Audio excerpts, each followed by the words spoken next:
რამოდენიმე დღის წინ დედაჩემმა გამიზიარა ვიდეო, სადაც მამაო ძალიან საყვარლად და თბილად და მსუბუქად ხსნის ბავშვებისთვის ღმერთთან ურთიერთობას და ასევე იძახის, რომ არასწორია დამოკიდებულება, სადაც შიში არსებობს ღმერთთან ურთიერთობისას. რო ეს შიშის მიდგომა რაც ადრე იყო და მეც ესე გავიზარდე, რომ ღმერთი არის ორგანო, რომელიც ან დამსჯის, ან დამაჯილდოვებს, ეს ბადებს შიშს და ჩემში ჩამოყალიბდა ღმერთთან ურთიერთობა შიშის საფუძველზე. და ეს მამაო იძახის, რომ ხო ესე მიდგომა არასწორია და ის ხსნის თავის მეთოდს, როგორ ურთიერთობს ბავშვებთან, რომ ბავშვებში არ ჩამოყალიბდეს ეს შიში. და დაახლოებით ესეთ რაღაცას იძახის, რომ ღმერთს ადარებს როგორც საყვარელ მეგობარს და როგორც მე არ მენდომებოდა, რომ საყვარელ მეგობარს რაღაც ვაწყენინო და მისი კეთილგანწყობა დავკარგო, ისევე უნდა მოუფრთხილდე ღმერთის კეთილგანწყობას მეც, რომ არ დაიკარგოს ეს კეთილგანწყობა და არ დაურჩი ღმერთის კეთილგანწყობის გარეშე. რაც ერთი შეხედვით, ხო, ძალიან ისეთი მსუბუქი ახსნა არის. როდესაც ამ ვიდეოს ვიყურებდი, გამახსენდა აბსოლუტურად ყველა ბავშვური დამოკიდებულება, რაც რეალურად მე ღმერთის მიმართ მქონდა რა. ღმერთის მიმართ მქონდა დამოკიდებულება შიშით სავსე, რიდით სავსე და სირცხვილით სავსე. და ეს იყო გამოწვეული იქიდან, რომ ჩემს აღქმაში ზედმეტად პიროვნული იყო ღმერთი რა. მე ესე ვისწავლე ღმერთთან ურთიერთობა, რომ ღმერთი არის პიროვნება და ნებისმიერ პიროვნებას თავისი ხასიათის თვისებები გააჩნია. ჩვენ საზოგადოებაშიც როგორც მეც და ყველა სხვა პიროვნებას, ყველას ჩვენი ხასიათის დეფექტები და ეფექტები გაგვაჩნია რა, ხასიათის თვისებები გაგვაჩნია. და ღმერთთან პიროვნულმა დამოკიდებულებამ, რო არის ღმერთი პიროვნება, ამან გააჩინა ჩემში დისტანცია და შთაგონება, რომელიც მეუბნებოდა, ესე დაჯერება, რომელიც მეუბნებოდა, რომ ღმერთი ყველაფერს ხედავს, ყველაფერი ესმის, ჩემზე ყველაფერი იცის და მე თუ მოვიქცევი არასწორად, დავისჯები და დღის განმავლობაში თუ რაღაცები არასასიამოვნო მოვლენები ხდება ჩემ ცხოვრებაში, ეს იმიტომ რომ ღმერთმა დამსაჯა. და თუ კარგად მოვიქცევი, ადამიანს დავეხმარები, მშობელს არ გააბრაზებს ბავშვი და ასე შემდეგ. ეს ყველაფერი ტკბილი კანფეტის სახით დაჯილდოვება არის ღმერთისგან. და აი ეს დამოკიდებულება იმდენად პიროვნული იყო, რომ ამას შექმნა ძალიან დიდი დისტანცია. და ეს ურთიერთობა მე რეალურად ყველა ადამიანთან მქონდა. როგორც პიროვნულ ღმერთთან მქონდა ეს ურთიერთობა, ზუსტად იგივე ურთიერთობა მქონდა ოჯახის წევრებთან, მეგობრებთან, მეზობლებთან, აბსოლუტურად ყველასთან.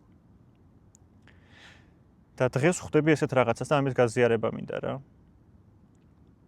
არ შეიძლება ღმერთთან მქონდეს დამოკიდებულება, როგორც ის არის პიროვნება.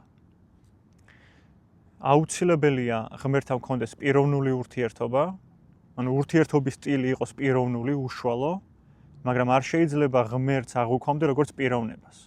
ყველა უბედურება აბსოლუტურად ჩვენს ქვეყანაში რაც ხდება, ამ სოფლიოში რაც ხდება. აბსოლუტურად ყველა ტანჯვა, დაბნეულობა, ადამიანების აგრესია ღმერთის მიმართ, რელიგიების მიმართ არის არასწორი მიდგომა. არასწორი მიდგომა, რომ არასწორმა რელიგიურმა მიმართულებებმა ჩამოაყალიბა ის ცნობიერება, რომ ღმერთის უნდა გეშინოდეს. ან ღმერთის კეთილგანწყობა რო დასამსახურებელია. აი ეს ცნობიერება რო არის ეკლესიაში თუ საზოგადოებაში არ აქვს ამას მნიშვნელობა. ეს ხო უკვე პიროვნებად აყალიბებს ღმერთს. აი როგორც ის საყვარელი მამა ვაზიარებს და იძახის, რომ იცი რა, მე პიროვნული ურთიერთობა უნდა მქონდეს შესაბამისად მისი კეთილგანწყობა არ უნდა დაიკარგოს ჩემს მიმართ, ხო? ეს უკვე რაღაც დისტანციას ქმნის ღმერთის მიმართ. ეს თითქოს უკვე განსხვავებულს მხდის მე ღმერთისგან. თითქოს ის არის ავტორიტეტი, რომელიც კეთილგანწყობაც მოსაპოვებელია. თითქოს ის არის ავტორიტეტი, რომელთანაც მე დამსახურებები მჭირდება, რომ ვიურთიერთო. და ეს ავტორიტეტის აღიარება არის ყველაზე დიდი ტანჯვა, რაც შეიძლება ადამიანს ბავშვობიდან დასრულობამდე ადამიანებთან ურთიერთობაში კონდეს, საკუთარ თავთან საერთოდ რა. ეს იწვევს პირველ რიგში, რა თქმა უნდა, შიშს იწვევს, ეს იწვევს დისტანციას და ეს რა თქმა უნდა, პირველ რიგში დისტანცია საკუთარი თავის მიმართ, რომ ვარსებობ მე და სადღაც არსებობს რაღაც ავტორიტეტი. ამიტომაც არის ძალიან სახიფათო, რომ ღმერთი აღვქვათ როგორც პიროვნება.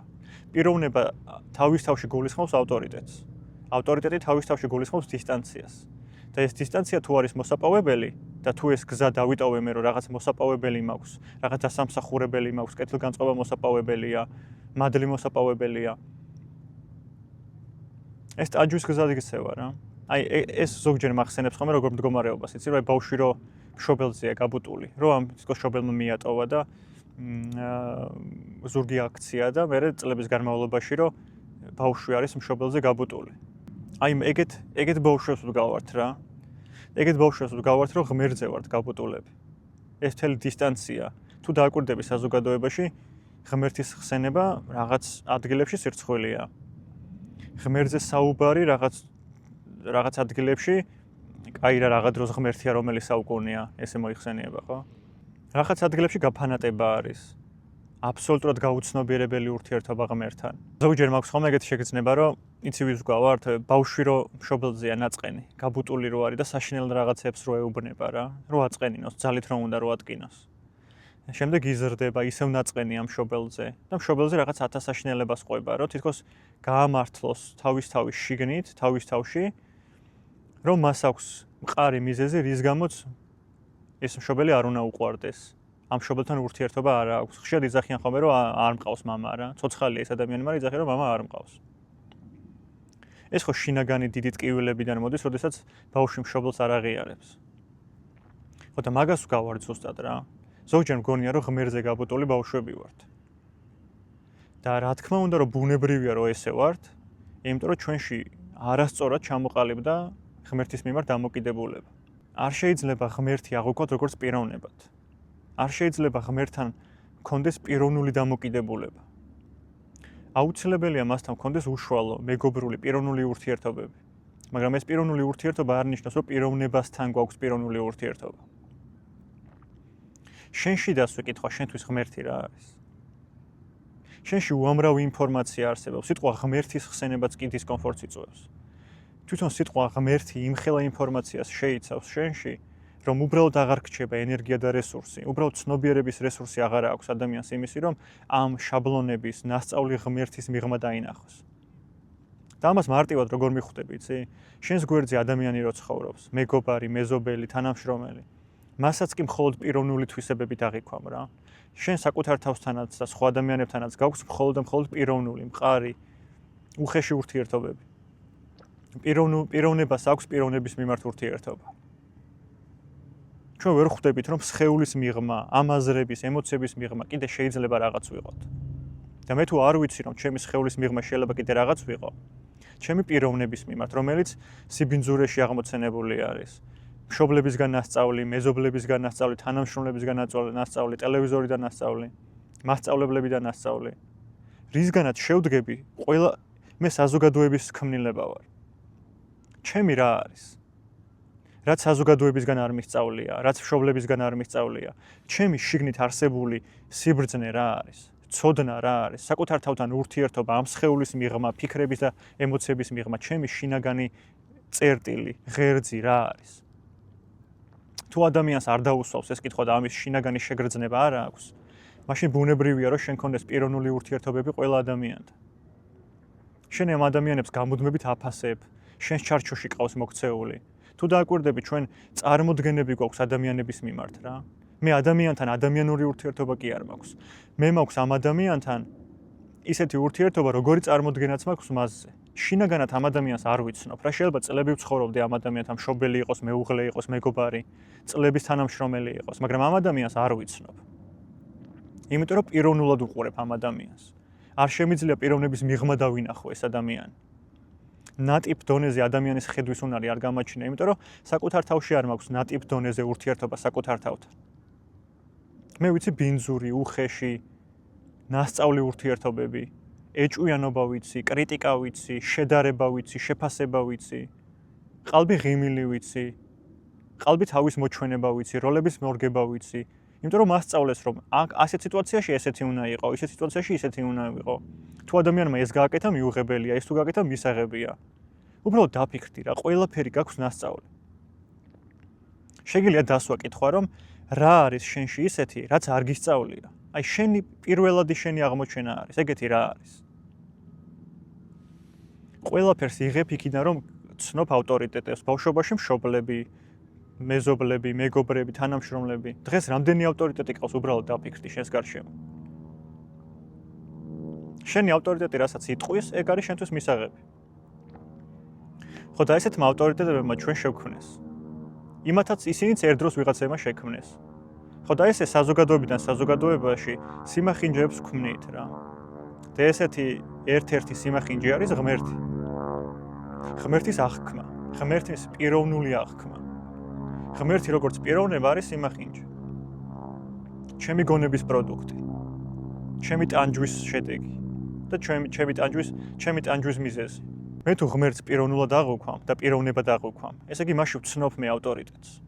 და თუ ავტორიტეტს ვცნობ, ესე იგი ის ჩემთვის რაღაც დონეზე დამსამჯელო ორგანოც არის, დამაჯილდოვებელი ორგანოც. რაღაცნაირი იდეალიც. და რა თქმა უნდა, მე მჭირდება მისი კეთილგანწყობის მოპოვება, ისე მოქცევა, რომ დავიმსახურო მისი სიყვარული. თუ რამე შემეშლება, პირველი შეგრძნება ის და აზრი ის ჭდება, რომ ღმერთმა არ დამსაჯოს. და რა თქმა უნდა, დღეს მეამბოხი ადამიანების მაგალითზე შეგვიძლია ვთქვათ, რომ ღმერთის გაგონება ადამიანს არ უნდა. ღმერთის გაგონება სირცხვილია და ძალიან დიდი წინააღმდეგობა ადამიანებში, იმიტომ რომ აღარ უნდა რა, შინაგანად გრძნობს, რომ ეს არ არის ჯანსაღი რა. არ უნდა რა, ესეთი სიგიჟეში ურთიერთობა და ძალიანაც მართალი არის. მაგრამ ისიც გაბუტული ბავშვია რა. ის ხვდება, რომ პიროვნული დამოკიდებულება არ უნდა ღმერთთან, მაგრამ იმის იქით რა ხდება აღარ იცის. ამიტომ ყველანი გაჭედილები ვართ რა, ყველანი ერთად ვართ ამაში გაჭედილები. არსებობენ ადამიანები, ვისაც აქვთ ფანატიკური დამოკიდებულება ღმერთის მიმართ, იმიტომ რომ ჩამოყალიბდნენ და გადაწყვეტეს, რომ ავტორიტეტია, პიროვნება ავტორიტეტია და გააკეთონ ყველაფერი, რომ მისი კეთილგანწყობა დაიმსახურონ და არსებობენ მეორე ადამიანები, ვინც აჯაყდნენ რა ავტორიტეტის მიმართ. და არ გვინდა ჩვენ ავტორიტეტი და მთლიან ხაზი გადაუსვეს. და ეს ორივე მაგალითი არის პიროვნულ დონეზე, ხო? ანუ პიროვნულ დონეზე მაქვს ისე ურთიერთობა მაღალ ძალასთან. და მაღალ ძალასთან ურთიერთობა გჭირდება, რომ შენებური ურთიერთობა დააყარო. აი შენებური ურთიერთობა როგორი გენდომებოდა მაღალ ძალასთან. შენ როგორ გესმი შენი მაღალი ძალა, შენი ღმერთი. ჯერ პირველ რიგში ადამიანმა უნდა დაიწყოს იქიდან, რომ კონდეს გულწრფელი სურვილი, რომ გამოერკვიოს რა ხდება რა. ადამიანმა, რომელმაც უბრალოდ გადაწყვიტა, რომ всё ღმერთი არ არსებობს, ის იგივენერად უგუნურია, რომელმაც გადაწყვიტა, რომ აუცილებლად ღმერთი არსებობს. შეგვიძლია, რომ ამით დავიწყოთ, რომ ესეთი კითხვა დავსვათ. ჩემში რა არის ისეთი, რაც ვიცი ღმერთზე, ისე რომ არ მისწავლია. სიტყვა ღმერთის ხსენებისას რა ხდება ჩემში ისეთი, რაც არ მისწავლია. შემიძლია, რომ აბსოლუტურად ყველაფერი დავივიწყო გვერდზე გადავდო, რაც ღმერთის კონცეფციაზე ვიცი და ღმერთს, სიტყვა ღმერთს სუფთა ცნობიერებით, აი როგორც სუფთა ჭიქას აიღებ და ლაქები არ ეტყობა და ჭუჭყი არ ეტყობა, ხო? აი სუფთა არის რა.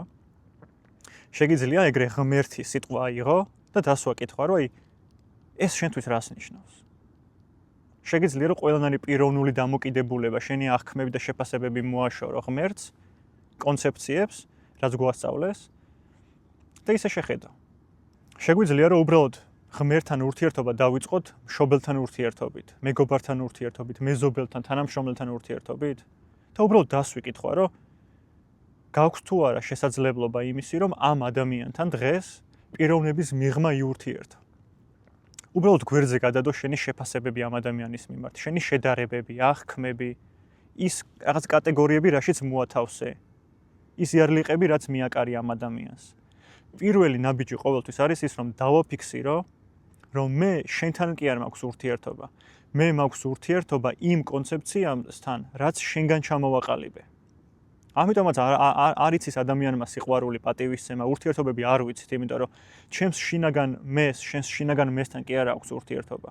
ჩემს ჩამოყალიბებულ გარეგან სიუხეშეს, სიბინძურეს, შენს გარეგან სიბინძურესთან აქვს ურთიერთობა, რაც ასევე მე ჩამოვიყალიბე ჩემი აღქმებით.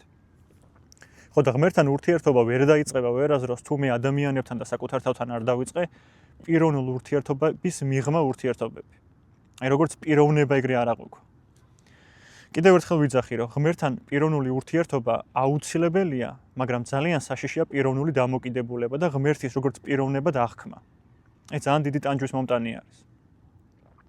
არ შეიძლება ადამიანები ერთმანეთს და მით უმეტეს მშობლები ბავშვებს ღმერთის მიმართ პიროვნულ ურთიერთობას აყალიბებდნენ.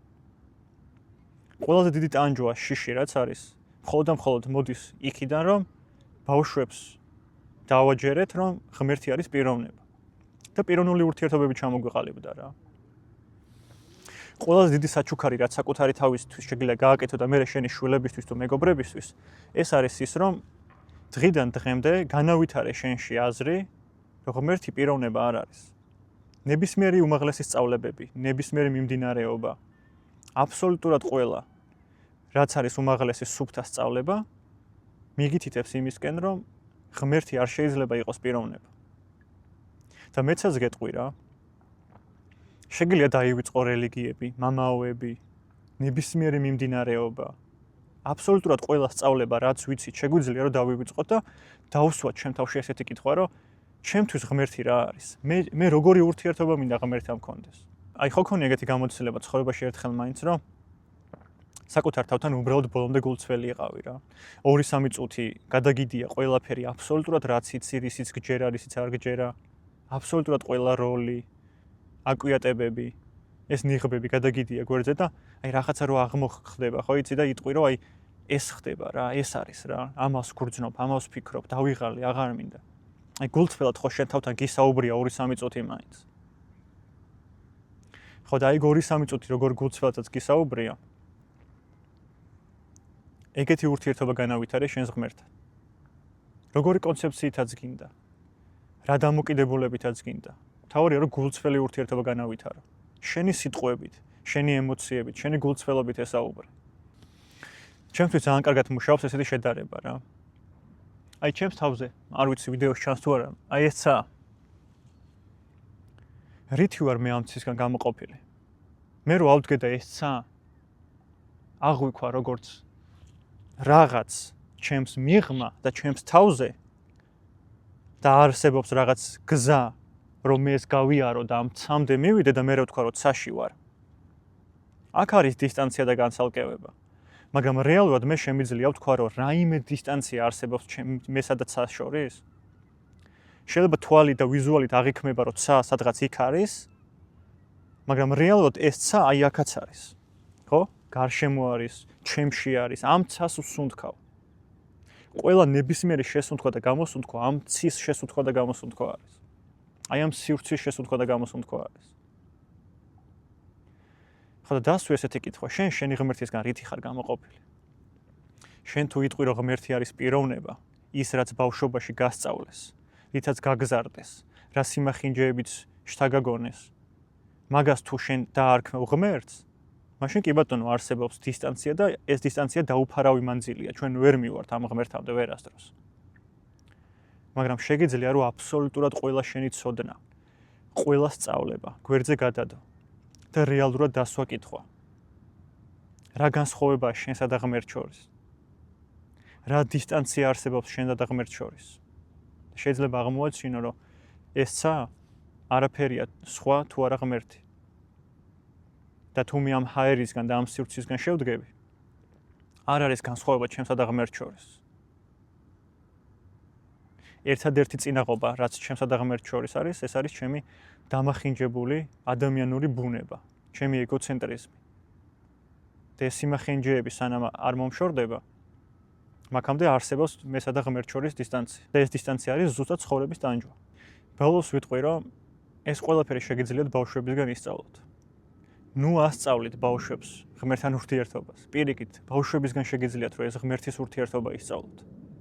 ეხლა რასაც ვიდეოში ვსაუბრობ, როგორ გავთავისუფლდე მე პიროვნული დამოკიდებულებებისგან და პიროვნული ურთიერთობებისგან, ეს ბავშვს უკვე აქვს.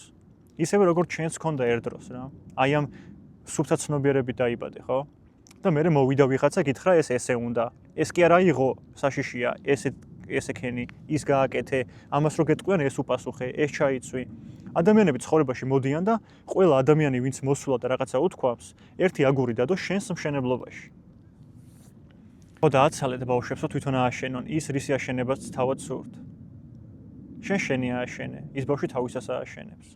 და თუ ყველამ ჩვენი ვაშენეთ, მივხვდებით რომ ერთ და იგივე რაღაცას ვაშენებთ.